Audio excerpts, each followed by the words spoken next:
नमस्कार दोस्तों, आज हम अपने वीडियो के माध्यम से बताने जा रहे हैं निर्जला एकादशी क्यों है साधना का अनूठा पर्व।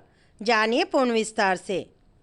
प्यारे दोस्तों, आज हम अपने वीडियो के माध्यम से निर्जला एकादशी के बारे में पूर्ण विस्तार से बताने का प्रयास करेंगे। उससे पहले हम आपसे अनुरोध करते हैं कि आप भी इस एकादशी के लिए जिस भी प्रकार से जानकारी हमें देना चाहते हैं, हमें कमेंट बॉक्स में ज़रूर दें।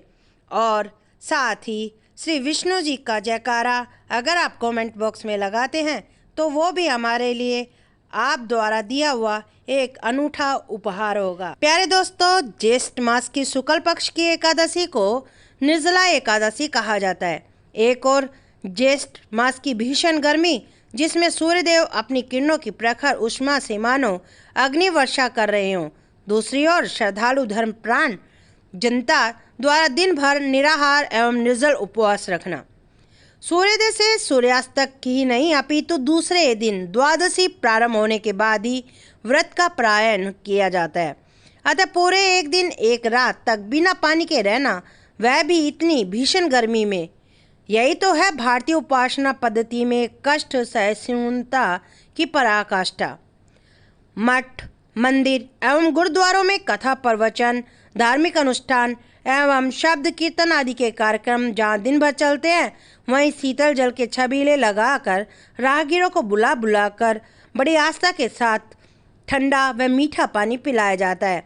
बस स्टैंडों के आसपास पानी के छबीले लगाकर अनेक धार्मिक संगठन दिन भर शीतल जल का वितरण करना बड़े पुण्य का कारण मानते हैं।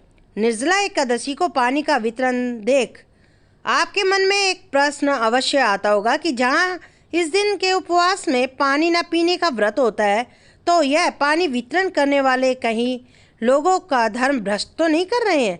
लेकिन इसका मूल आशय यह है कि व्रतधारी लोगों के लिए यह एक कठिन परीक्षा की ओर संकेत करता है कि चारों ओर आत्मतुष्टि के साधन रूप जल का वितरण देखते हुए भी उसकी ओर आपका मन न चला जाए। साधना में यही होता है कि साधक के सम्मुख सारे भोग पदार्थ स्वयं में उपस्थित हो जाते हैं। वस्तु पदार्थ उपलब्ध होते हुए उनका त्याग करना ही त्याग है, अन्यथा उनके न होने पर तो अभाव कहा जाएगा। अतः अभाव को त्याग नहीं कहा जा सकता। दूसरी ओर जो लोग व्रत नहीं करते लेकिन गर्मी के कारण व्याकुल हो जाते हैं और उनको ऐसी स्थिति में एक गिलास पानी मिल जाए तो उनकी आत्म प्रसन्नता का ठिकाना नहीं रहता। अतः इस उपासना का सीधा संबंध एक और जहाँ पानी न पीने के व्रत की कठिन साधना है, वहीं आम जनता को पानी पिलाकर परोपकार की प्राचीन भारतीय परंपरा को निभाना है। भीषण गर्मी में किए गए निर्जला व्रत से होगी पुण्य की प्राप्ति। निर्जला एकादशी के बारे में योग दर्शन के आचार्य द्वारा कहा गया है कि पृथ्वी, जल, अग्नि, आकाश और वायु, इन 5 तत्वों से ही मानव देह निर्मित होता है। अतः पांचों तत्वों को अपने अनुकूल बनाने की साधना अति प्राचीन काल से हमारे देश में चली आ रही है। अतः निर्जला एकादशी अन्नमय कोश की साधना से आगे जलमय कोश की साधना का पर्व है। 5 तत्वों की साधना को योग दर्शन में गंभीरता से बताया गया है। अतः साधक जब पांचों तत्वों को अपने अनुकूल कर लेता है तो उसे न तो शारीरिक कष्ट होता है और न ही मानसिक पीड़ा। साथ ही साधना द्वारा कष्टों को सहन करने का अभ्यास हो जाने पर समाज में एक दूसरे के प्रति सहयोग की भावना जागती है।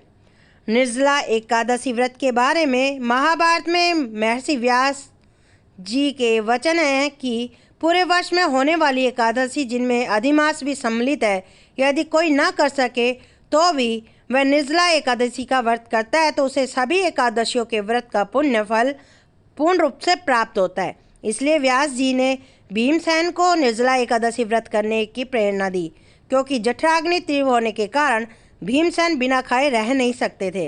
अतः भीमसेन ने वेद व्यास जी की प्रेरणा से इस व्रत को किया था। निर्जला एकादशी के दिन भगवान विष्णु की आराधना की जाती है। लोग ग्रीष्म ऋतु में पैदा होने वाले फल, सब्जियां, पानी की शुराई, हाथ का पंखा आदि का दान करते हैं। इस उपासना में कौटिल्य अर्थशास्त्र के वास्तु विनिमय के भी दर्शन होते हैं, क्योंकि धन की अपेक्षा साधन या वस्तुओं को उपलब्ध कराकर समाज तुरंत लाभान्वित होता है। इसलिए इस व्रत के दिन प्राकृतिक वस्तुओं के दान का बड़ा महत्व बताया गया है।